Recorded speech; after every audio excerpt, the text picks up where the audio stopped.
my ring finger and my pinky want to work in tandem. There we go. That's better. My right hand is a little better than my left. It's a good test.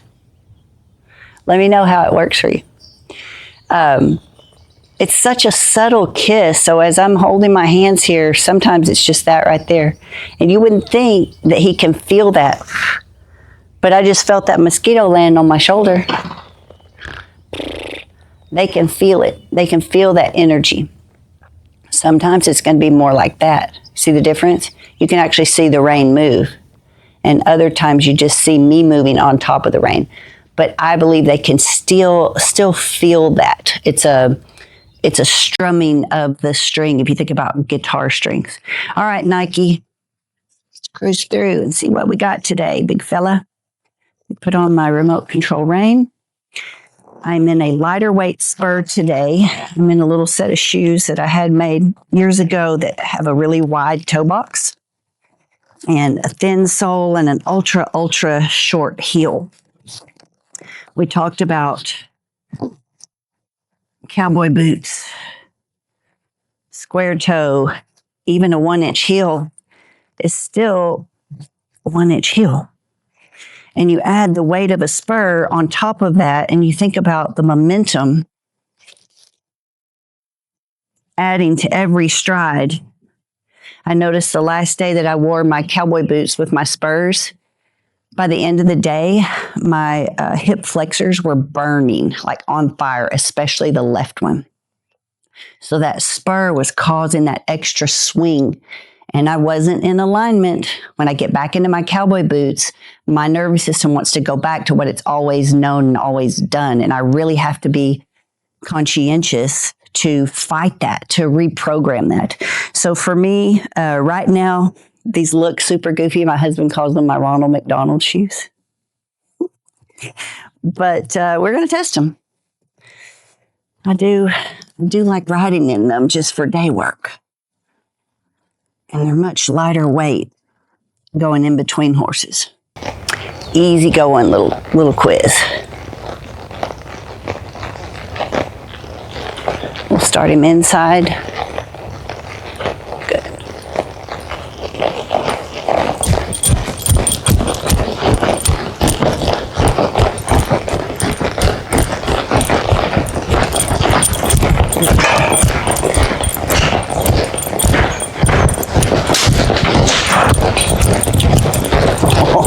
Ooh. Ooh. Beautiful. Ooh. Nice. Good boy, Nike.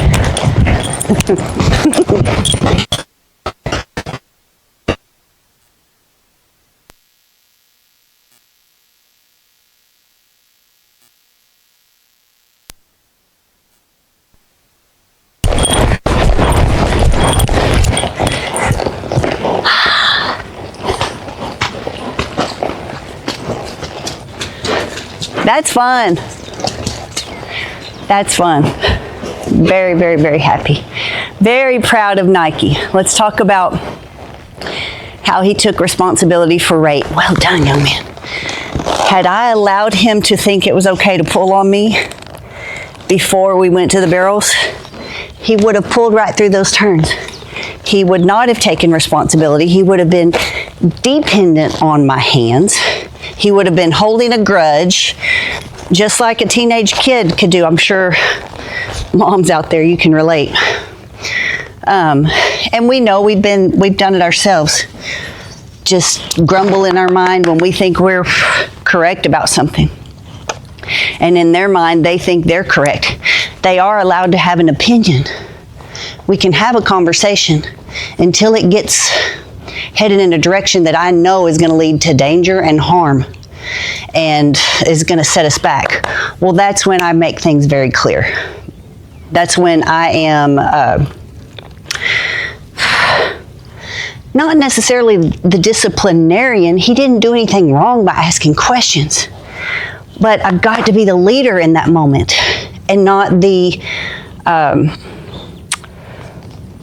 not his enabler. I don't want things to be muddy for him. Good job. We want things to be very, very crystal clear so that he understands, especially at speed and when the pressure and the tension and the stress and the anxiety of the environment, and we turn on that motor, the ignition switch, and all that fuel goes through his veins and through his body, that he understands rate is his job, not mine. It's his job to turn that barrel, not mine, not yours. It's not your job to finish the turn for the horse. As we are getting him to the point where he understands where those boundaries are and that the path of least resistance, those butter smooth turns, is when he takes responsibility. He uses his body correctly. He remembers to engage his hindquarters, stay really soft through the turn. You'll see him getting less and less needy. He needs less reminders. So my hands were a lot softer then, probably than any run I've made on him. He did not need my reminders. He didn't need as many blinkers on the turns or to finish the turn, especially the second barrel. Did you see that? Yeah, did you see that? He said, I'm glad you caught that, Kendra. I'm proud of myself. That was his best second barrel he's ever made. So that one felt a lot cleaner. He was able to finish. He came back through his shoulder and really executed a lot snappier turn on the backside. I'm super proud of him. And I think if we look at all this yawning and chewing and blinking, I believe he's proud of himself. That was fun, right? Yeah. Yeah. You can live up to your name.